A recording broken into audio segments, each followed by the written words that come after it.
यावर्षी मान्सूनचा वेग चांगला असून नियोजित वेळेपेक्षा 3 दिवस आधीच हजेरी लावणार असल्याची माहिती भारतीय हवामान खात्यानं IMDनं दिलेली आहे।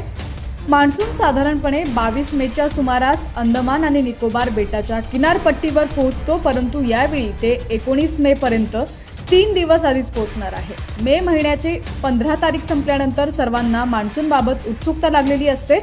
मागील वर्षी पाऊस कमी प्रमाणात झाल्यानं राज्यातील शेतकऱ्यांचं मोठं नुकसान झालं। काही दिवसांपूर्वी हवामान विभागानं मान्सूनबाबत अपडेट दिली होती। यावर्षी मान्सूनची सुरुवात लवकर होऊ शकते।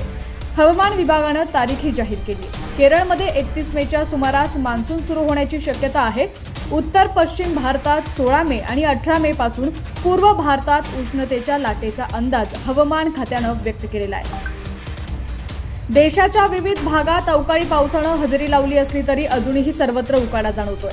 त्यामुळे देशात मान्सूनची मोठ्या उत्सुकतेनं प्रतीक्षा आहे। IMDच्या अंदाजानुसार मान्सून 19 मे रोजी अंदमान निकोबार बेटावर आणि दुसऱ्या दिवशी दक्षिण अंदमान समुद्र आणि दक्षिण बंगालच्या उपसागरात पोहोचण्याची शक्यता आहे। हवामान खात्याच्या म्हणण्यानुसार अल निनो प्रणाली कमकुवत होत आहे। अल निनो परिस्थितीत सुधारलेली आहे। आगामी काळात यात आणखी सुधारणा होण्याची शक्यता आहे। अल निनो सोबत हिंदू महासागर IOD परिस्थितीत देखील 2024 पर्यंत यावर्षी चांगल्या मान्सूनसाठी अनुकूल दिसते। ही सर्व चिन्ह चांगल्या मान्सूनकडे बोट दाखवत आहे। यंदा सरासरीपेक्षा चांगला पाऊस पडण्याची शक्यता हवामान खात्यानं आधीच वर्तवलेली आहे। मात्र एप्रिलच्या सुरुवातीलाच हवामान खात्यानं यंदा सामान्य पाऊस होईल असं सांगितलं होतं।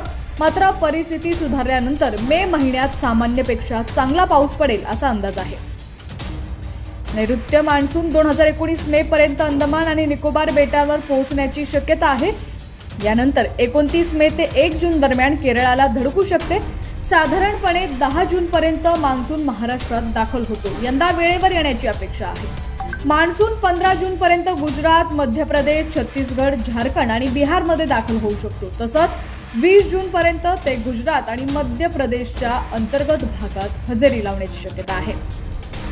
आगामी 20 ते 25 जून दरम्यान मान्सून उत्तर प्रदेश, हिमाचल, उत्तराखंड आणि काश्मीरमध्ये दाखल होण्याची शक्यता आहे। मान्सून 30 जून रोजी राजस्थान, दिल्ली, हरियाणा आणि पंजाबमध्ये धडकू शकतो आणि पुढे सरकत 8 जुलैपर्यंत संपूर्ण देश व्यापेल। तसंच अद्याप या राज्यांसाठी मान्सूनच्या आगमनाची कोणतीही निश्चित तारीख IMDनं दिलेली नाहीये। पावसाचे अपडेट सर्वात आधी पाहण्यासाठी HPN मराठी न्यूज चॅनलला सबस्क्राईब करा आणि बेल आयकॉनवर क्लिक करून नोटिफिकेशन्स मिळवा, जेणेकरून आमचे अपडेट्स लवकरात लवकर तुमच्यापर्यंत पोहोचतील।